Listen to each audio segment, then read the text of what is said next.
Do you remember? Sri Lanka is grappling with an economic crisis that has severely affected many sectors. The crisis has been blamed on the government's irresponsible, arbitrary and ad hoc decisions. Do you remember the fate of the agriculture sector?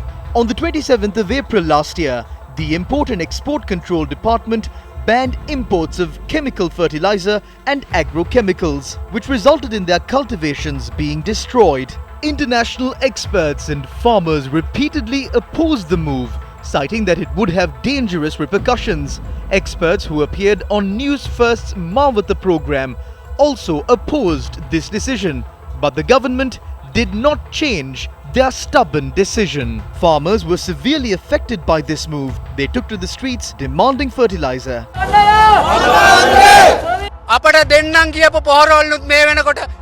There are stocks of fertilizer in their storage facilities. Provide a solution to protect the innocent farmers and their families. But what happened after that?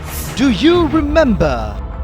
On the 5th of August 2015, Cabinet granted approval to import 99,000 metric tons of organic fertilizer produced using seaweed from China's Qingdao Seawind Biotech Group. The consignment was valued at $63.6 million.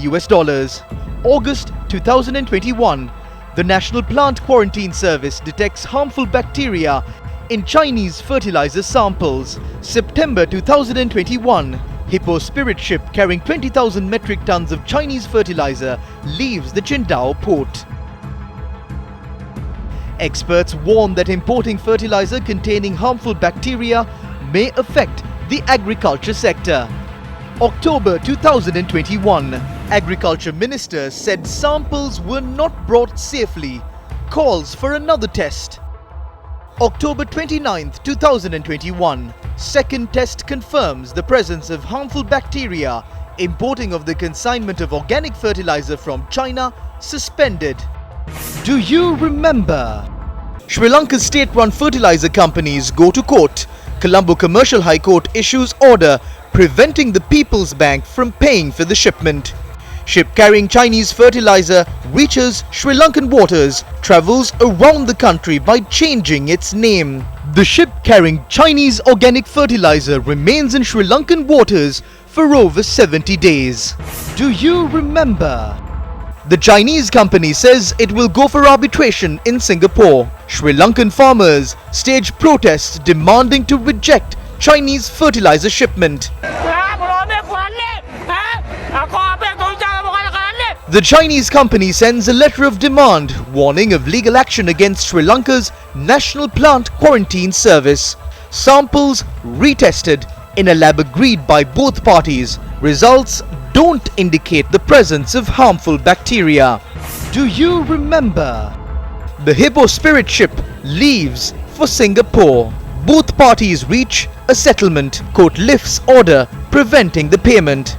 January 7th, 2022, Sri Lanka pays $6.9 million for the Chinese fertilizer ship. Hippo Spirit ship in China. Do you remember? The Agriculture Minister then assured that fertilizer will be imported under proper standards. We have agreed to import fertilizer from that Chinese company by adhering to the correct standards. After placing a $5 million guarantee, the ship will go back. They will send us new samples which will be tested by the National Plant Quarantine Service. 5 months have passed since the Agriculture Minister made these remarks. However, no other fertilizer shipments have reached the country. What happened to the payment made for the shipment also remains uncertain. As a result of poor decision making, the government had to pay $6.9 million, which is equal to about 2.5 billion rupees today. Do you remember? The government also took steps to import liquid nano-nitrogen fertilizer from India. The imported stocks were priced at twice or thrice the ordinary market value of the product. It was revealed in Parliament that 290 million rupees had been deposited to a personal bank account during the transaction. This was how a selected few made massive profits as the agriculture sector in Sri Lanka fell down a deep abyss. Do you remember? Agriculture experts say the country's total harvest for the Maha season has dropped by about 45%. They say the consequences of poor decision making in the Yalla season is going to be far worse. It has been many weeks since water was released to paddy fields for cultivations. But farmers haven't begun their cultivations as there is no fertilizer in the market, although the ban on import of chemical fertilizer was lifted. President Gotabaya Rajapaksa himself admitted that the decision to ban chemical fertilizer imports was wrong. I feel that the failure to provide chemical fertilizer to farmers was a mistake. We have taken steps to provide that again. The people are facing several issues due to the economic crisis. I express my regret over that.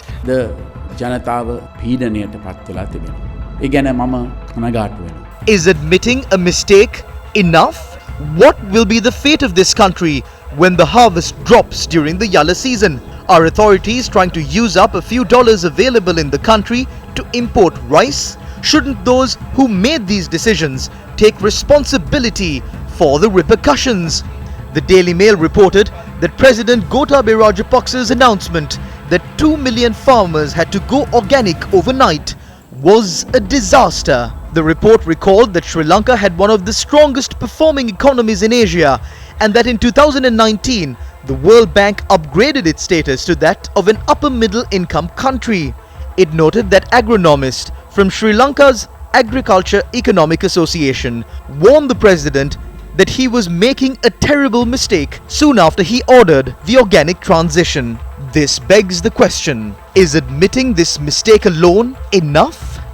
Do you remember